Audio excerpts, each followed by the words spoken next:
The unlucky fleet that changed the world.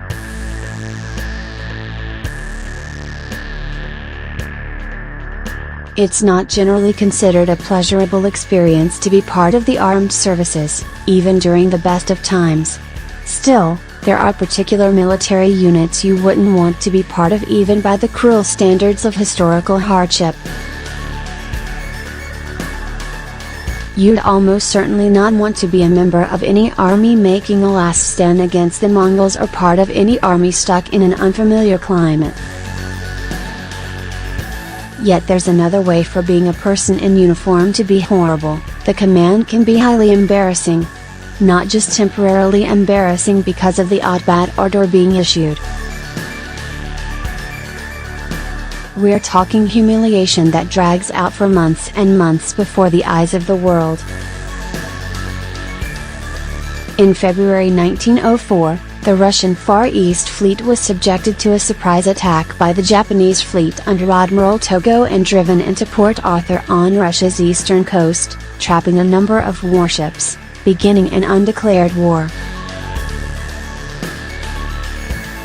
The Russian military's response was to take its fleet in the Baltic Sea under the command of Admiral Zinovy Rozhdestvensky, relabel it the 2nd Pacific Squadron, and sail it practically around the world to break the Pacific Fleet free. It would involve 38 ships including 26 combat vessels, 8 of them prized battleships, sailing roughly 18,000 miles to fight against a faster, modern fleet that outnumbered them more than 2 to 1. The stage was set for an epic journey leading to a titanic struggle where hopefully the fleet would triumph against long odds. It didn't quite work out that way. After a series of long delays due to inexperienced sailors and aged ships, Rozhdestvensky's fleet began their journey on October 15, 1904. Just before then they were given some very bad intel. Somehow Japanese torpedo boats were in European seas, a seemingly unlikely notion since such a ship would be nearly impossible to resupply over such a long journey. Nevertheless, at one point, when a Russian ship approached with a message that Rozhdestvensky was being promoted, the 2nd Pacific Squadron fired at them. When the fleet chanced upon a few British fishing ships and a Swedish ship that looked little like Japanese torpedo boats on October 21, 1904, in what became known as the Dogger Bank incident, they were still so on edge that they fired on them too. They sank one fishing vessel and killed 3 British fishermen. In the hubbub some of the vessels started shooting at their own ships, killing 2 Russian sailors on the cruiser Aurora. That only spread more panic, with word spreading that the flagship was being boarded. A single vessel reportedly fired hundreds of shots. It wouldn't be until well into the morning until order was restored. Killing 3 British citizens brought Britain and Russia to the brink of war, which was close to the last thing Russia needed while it was already in the process of losing a war. Certainly the British public and popular press supported it. Fortunately for Russia, the extent of the conflict was the British Navy escorting the Russians the rest of the way through British waters. When that was over, the 2nd Pacific Squadron blundered through French waters, nearly alienating their only continental ally. As they approached Africa, the battleship Kamchatka became separated from the rest of the fleet. When it rejoined, the commanding officers reported firing hundreds of rounds at what it thought, again, were torpedo boats. They were actually French, German, and Swedish fishing boats. It was as if the fleet were determined to start WWI 10 years early through sheer trigger happiness. It surely would have made things more awkward when the fleet rendezvoused with several German supply ships laden with coal, but the Germans managed to unintentionally avenge whatever insult they might have felt when the excessive coal supplies sickened a number of crew members. Sailing into tropical waters, the heat became more than many of the sailors could bear, and many took to sleeping and eventually serving naked below deck. The commanding officers decided to give shore leave and collect animal mascots to raise morale. One of these was a crocodile that bit the commander of one of the battleships. Shore leave had also brought malaria and other diseases onto the fleet, making it quite possibly the least relaxing break service personnel ever received. Even Admiral Rozhestensky was laid ill by malaria, and his chief of staff was paralyzed with it, making them a commanderless fleet while they were near Madagascar. As malaria continued to take its toll, a funeral was held for one of its victims and a volley was fired in salute. One of the shells hit a Russian ship, the same Aurora that had been hit during the Dogger Bank incident. The absurdities of Joseph Heller's Catch-22 had nothing on this. Since the Russian fleet had been firing at seemingly everything that moved, particularly itself, a resupply of shells was desperately needed if they were going to go up against a much larger and more modern fleet.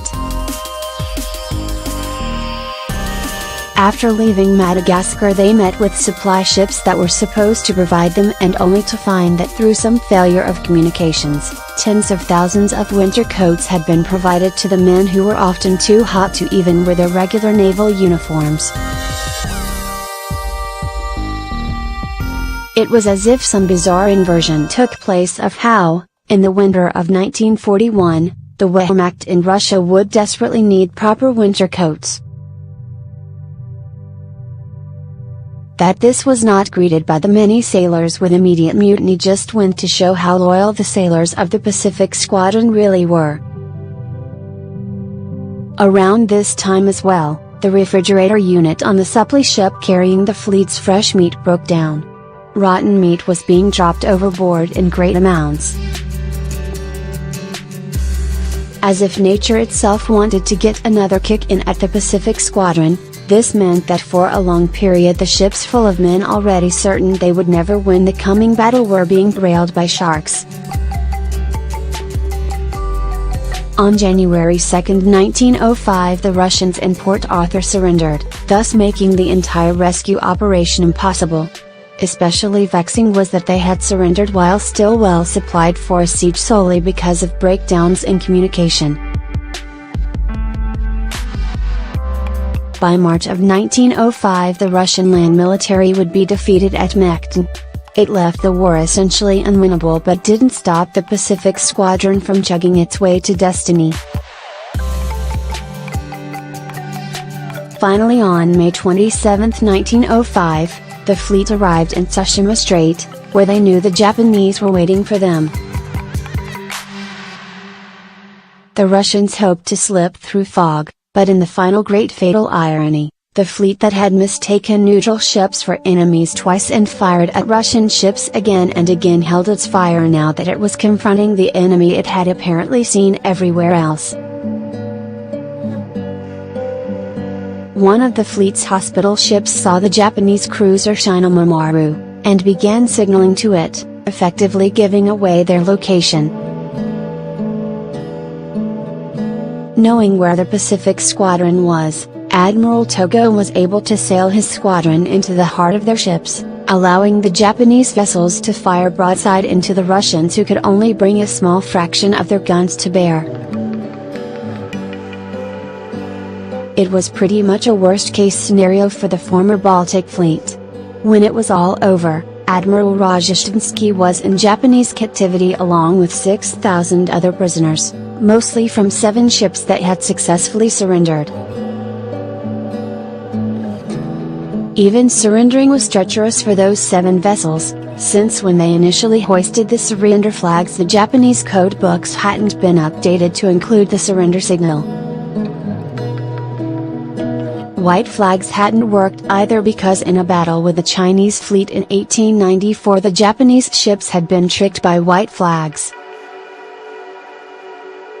It was only after swapping their flags out for hastily improvised Japanese flags that the surrender was accepted. By that point 4,000 Russian sailors had been killed in action.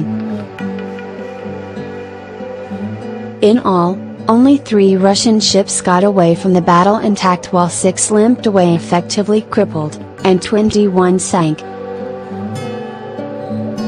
Even the ships that escaped while damaged were not in the clear. Since they couldn't make it to Russian ports, they had to land elsewhere, and were confiscated by local governments. On the Japanese side, there were only 110 deaths and 3 small ships sunk, one of the most one-sided battles in world history. Having been defeated so thoroughly on land and sea, the Russian government sued for peace in a summit presided over by Theodore Roosevelt himself.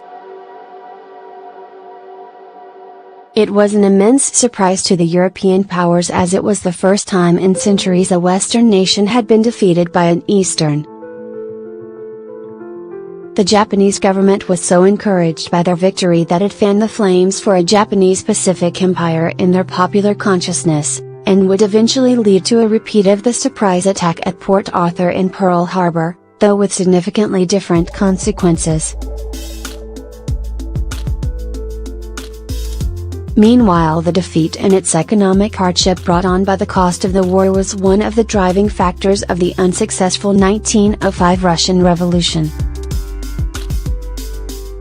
Admiral Rozhestinsky would take full blame for the defeat while on trial, which could have cost him his life.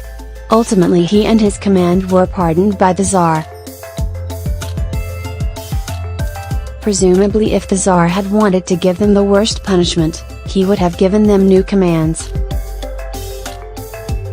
As for the particularly long-suffering Aurora, it was one of the few Russian ships to survive the battle, and later it found a much greater claim to fame.